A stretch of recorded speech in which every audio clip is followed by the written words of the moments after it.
तो welcome. Thank you sir, thank you. कैसे हैं आप? मैं अच्छा हूँ सर, आप कैसे हो? मैं भी ठीक ठाक।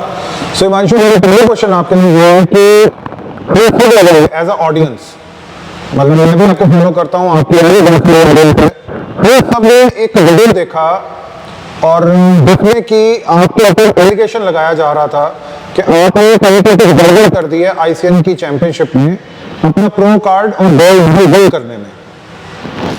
आई गेस मिस्टर जतिन महाजन ने शायद ये वीडियो आपके लिए बनाया था। तो ये सारा मैटर बताइए सबसे पहले तो। Sir video was kind of defaming video. मतलब उसमें उन्होंने अपना एक पर्सपेक्टिव रखा है कि पहले ये एनहांस्ड थे एंड देन आके कुछ साल बाद ये आईसीएन में compete कर रहे हैं एट्सेट्रा एट्सेट्रा, जो भी उन्होंने बोला उनका कॉल आउट है। मैंने उसके लिए क्लैरिफिकेशन वीडियो अपने चैनल पे इंस्टाग्राम पे डाला भी है और मेरे को वर्थ नहीं लगा कि मैं एक से ज़्यादा मल्टीपल वीडियोस डालूं, क्योंकि अगर आप बार बार एक ही चीज़ की सफाई या गवाही देते रहते हो तो that doesn't make any sense to me personally. तो मैं फिर से वही चीज़ बता देता हूँ कि आईसीएन का एक रूल है जहाँ पे आप 5 ईयर ड्रग फ्री पॉलिसी को फॉलो करते हो। प्रोटोकॉल्स हैं, वाडा के टेस्टिंग प्रोटोकॉल्स हैं, गाइडलाइंस सारे वाडा से आते हैं। We have whole list of banned substances, जिसमें कुछ चीज़ें ऐसी भी हैं जो हमारे प्री वर्कआउट्स में मिलती हैं। तो वो जो भी बैंड सब्सटेंसेस की लिस्ट है वो आप आईसीएन की वेबसाइट पे जाके देख भी सकते हो। तो वाडा के प्रोटोकॉल्स के टेस्ट के अंदर मैं 2 बार टेस्ट पास करके आया हूँ। जुलाई में मेरा पहली बार आईसीएन कंपटीशन था, मैंने उसमें अपना प्रो कार्ड विन किया। Second game was my pro show, that was in Goa, मैंने वो भी क्लियर किया एंड दोनों के वाडा ड्रग टेस्ट भी मेरे पास क्लियर्ड है। right. मैंने सारी गाइडलाइंस को फॉलो करने के बाद compete किया है। I have had a word with the organizers, the organization, the president, everyone. I have all the clearances और मैंने अपनी वीडियो में ये भी बोला है कि अगर आईसीएन को कुछ और मेरी तरफ से एक्स्ट्रा चाहिए तो मैं पूरी तरह से ऑब्लाइज करूंगा। अगर मैं खुल के आ रहा हूँ, ओके, अगर मैं खुल के इतना आ रहा हूँ तो फिर मेरे को नहीं लगता कि उसके अलावा मुझे कुछ भी बोलने की जरूरत है। बिल्कुल ठीक है। मेरा क्वेश्चन बीच में से ये था कि आपने एक पिन पॉइंट किया 5 साल वाली पॉलिसी, तो ये आईसीएन की तरफ से सेट है कि भी 5 साल से पहले अगर कोई एथलीट इनहैंस था, नहीं था, लाइफ टाइम नेटी था, लेट्स से अगर वो इनहैंस भी था और 5 साल का गैप दे करके टेस्ट को क्लियर करके अगर वो खेलना चाहे आईसीएन की चैंपियन तो वो खेल सकता है? खेल सकते हैं सर, ऐसा रूल है। हाँ जी। और उसको आप सब लोग एथलीट जितने पार्टिसिपेट करते हैं वो एक्सेप्ट करते हैं सर? सब लोग फॉलो करते हैं सर, सेम। तो इसमें जब आप लोग पार्टिसिपेशन करते हैं, क्या कोई रजिस्ट्रेशन फॉर्म होता है जिस पर आप साइन कर रहे होते हैं या ऐसा कुछ? सर रजिस्ट्रेशन फॉर्म्स होते हैं। जब हम अपने आप को रजिस्टर करते हैं एथलीट पोर्टल पे, वहाँ पे सारे टर्म्स एंड कंडीशंस होते हैं हमारे पास, क्योंकि अगर आपको कोई भी गेम compete करना है तो आप बिना एथलीट पोर्टल पे रजिस्टर करे बिना आप खुद को रजिस्टर कर ही नहीं सकते। ठीक है। सबसे पहला प्रोसेस आईसीएन का यही है कि आपको खुद को एक सर्टेन फी अमाउंट देके एथलीट पोर्टल पे as an athlete of ICN register करना है। Then you can nominate yourself for certain categories और आप उनको आगे जाके प्रोसीड कर सकते हैं। तो उसमें ये रूल्स एंड रेगुलेशन सारे क्लियरली लिखे हुए होते हैं हर जगह। तो अगर उन रूल्स को आप एक्सेप्ट कर रहे हैं और उसके बाद में भी अगर कोई इस चीज के ऊपर क्लेम कर रहा है या पिन पॉइंट कर रहा है, तो आपको क्या लगता है, मतलब वो सही है या गलत है, क्या चीज है? सर पर्सपेक्टिव हर किसी का अलग होता है। मैं सही गलत बोलने वाला किसी को कोई नहीं होता, क्योंकि आप देखोगे कि मैं ऐसा कंटेंट पे बिलीव भी नहीं करता हूँ। क्योंकि आजकल ये बहुत ज़्यादा चल रहा है कि ये इसको नीचे खींच लो, इसके बारे में 2 चीज़ें बोल दो, उसके बारे में 5 चीज़ें बोल दो और व्यूज़ ले लो या ये ले लो, ऑडियंस की गैदर ले लो, अटेंशन ले लो, जो भी करना है। सही गलत मैं कुछ नहीं, मेरा बोलना सिर्फ यही है कि आप जहाँ भी कम्पीट कर रहे हो उस एसोसिएशन को रिस्पेक्ट करो। ठीक है। उनके गाइडलाइंस को रिस्पेक्ट करो, उनके प्रोटोकॉल्स को रिस्पेक्ट करो।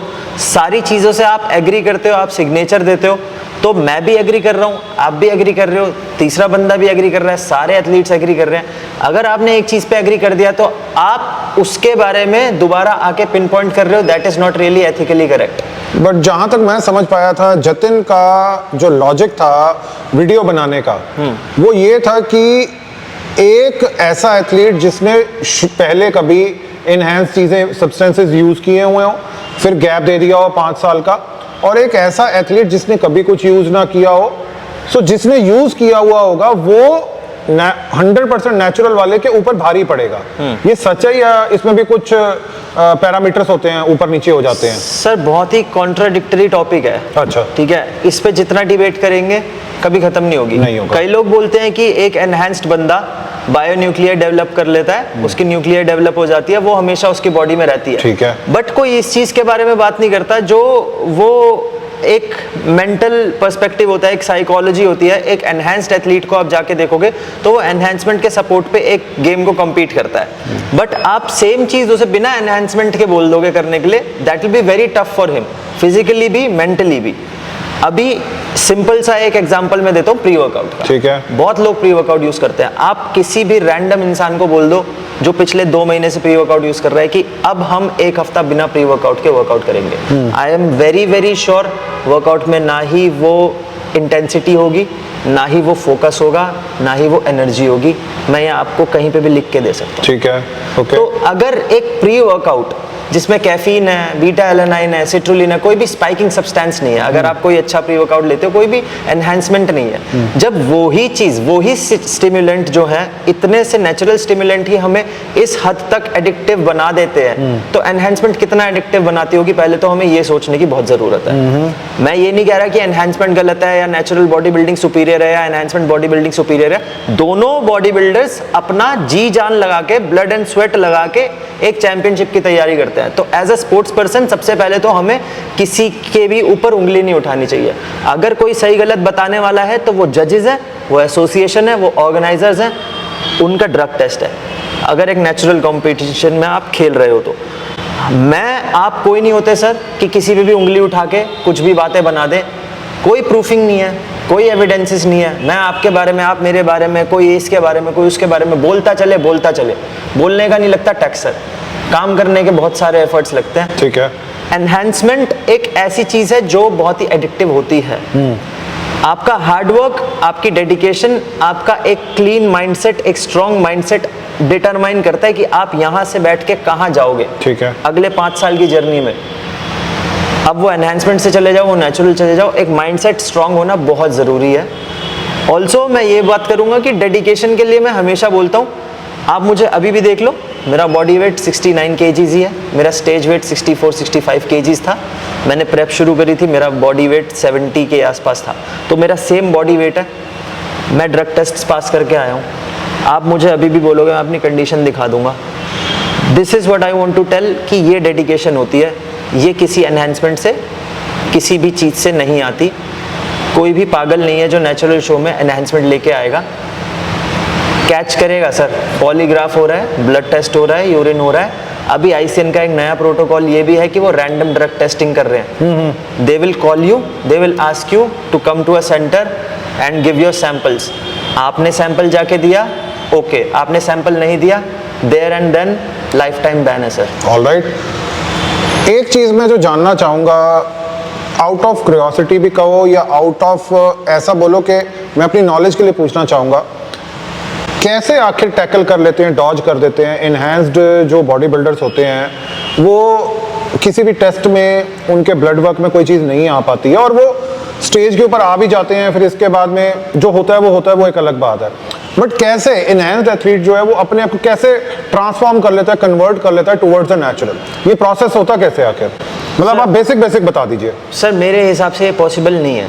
अच्छा। मेरे हिसाब से। अच्छा। क्योंकि आप आईसीएन की वेबसाइट पे जाके देखोगे तो आपको एनहांस्ड बंदों के जिन्होंने ड्रग टेस्ट फेल किया उनके नाम दिखेंगे। ठीक है। तो अगर लोग पकड़े जा रहे हैं तो ऑब्वियसली ना, कोई पकड़ा तो जाना चाहेगा नहीं। वो भी वही काम करेगा, वो भी वही काम करेगा। अगर कोई पकड़ा जा रहा है और दूसरा बंदा नहीं पकड़ा जा रहा है तो वो पकड़ा क्यों जा रहा है सर? ठीक है। क्योंकि प्रोटोकॉल्स है ना, क्योंकि एक टेस्टिंग सिस्टम है, क्योंकि उसके पीछे बैक्ड अप साइंस है। बिल्कुल ठीक है। तो अगर मैं पकड़ा जा रहा हूं या कोई तीसरा एथलीट पकड़ा जा रहा है, आप पकड़े जा रहे हो, तो आप भी तो वो चीज कर सकते थे ना। जो लोग बोलते हैं कि एनहांस्ड एथलीट्स आके compete कर गए और इन्होंने ड्रग टेस्ट क्लियर कर दिया, इतना आसान होता तो वो लोग पकड़े जाते क्या सर? ऑलराइट। 10 लोगों का लिस्ट पे नाम है, जाके देख सकते हैं। तो यानी आप क्लेम करते हैं कि आप 100% नेचुरल हैं और नेटी ही रहे हैं हमेशा से? सर मैं आपके सामने ही हूं, मैंने ड्रग टेस्ट पास करे हैं। ठीक है।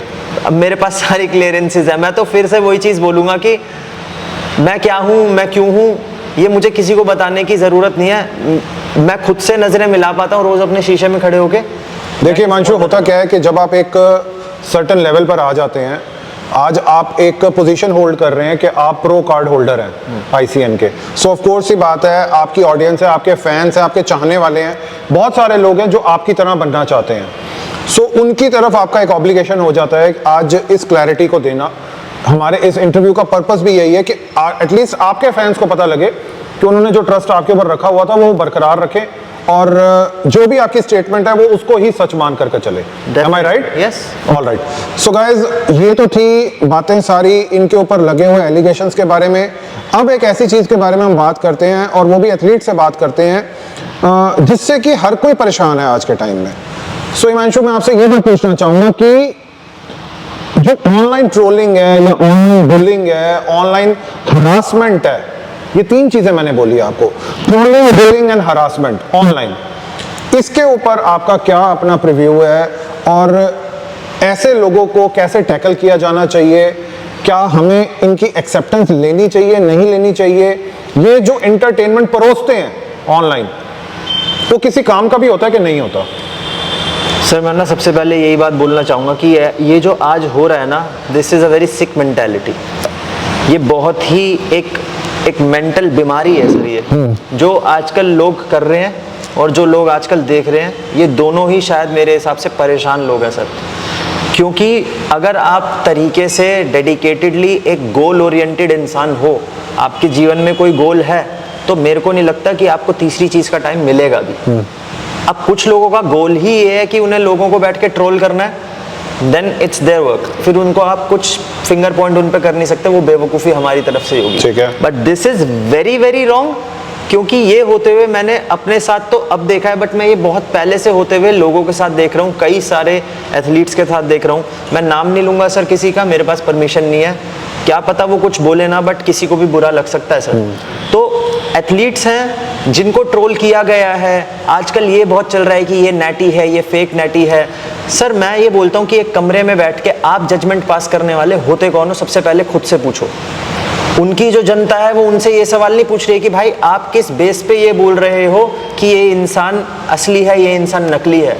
ना वो इंसान उससे मिला है, ना वो इंसान उससे मिलेगा, ना वो इंसान उससे मिलना चाहता है। ठीक है। बट वो बातें करता है, उसके बारे में व्यूज कमाता है उसके नाम से, ऑडियंस बटोरता है उसके नाम से, एंड देन अपनी रोजी रोटी शायद उसके नाम से चलाता है। बट उसको ये नहीं पता कि जिसके बारे में वो बात कर रहा है वो भी किसी का बच्चा है, किसी घर का एक सदस्य है, किसी का भाई है, किसी की बहन है, किसी का बाप है, सब कुछ है सर। वो भी किसी माँ का बेटा है सर।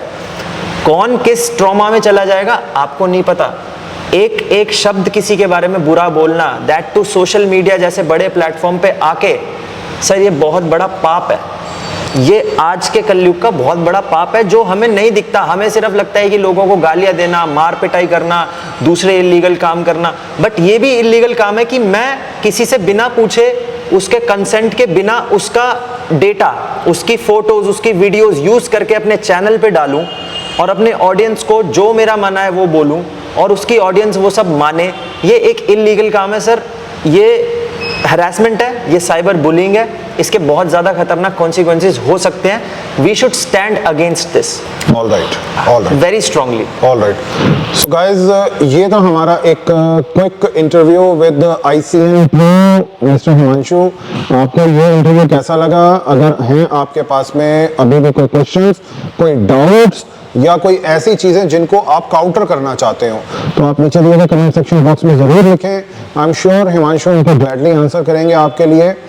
इसके अलावा मैं ये बात जरूर कहना चाहूँगा, एक्सेप्ट करना चाहूँगा कि जो भी हिमांशु ने about the trolling, harassment, bullying इसके बारे में कहा, ये बिल्कुल सच बात है।